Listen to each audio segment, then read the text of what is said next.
sirvate kadem loze amor nghe kan vang khopui kining re yanin pamoy silo thế trong về xe anh lên nhìn la van sang ngã kia nên kia ngã nghe kia lệ rèn hianin cái in ring lâu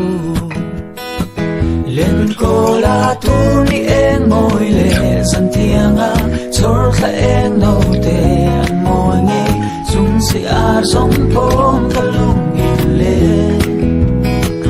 thế chân sen kia ngã dài vô lên tình đua mê tu đăng rèn ton lâu tên rằng qua bố và phar nghe anh ngô linh lâu tên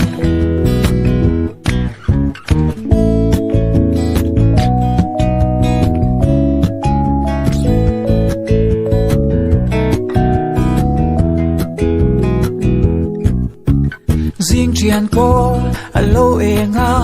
bầu rót thiêng cá ra râu mây giang ngoài chôl sinh na đai bom te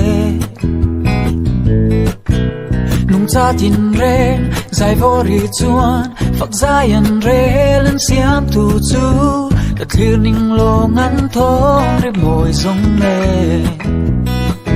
lên cô la tu ni en môi le dần thiêng à chor kha en đâu te an môi nghe dung si a giống bom ta lung in lên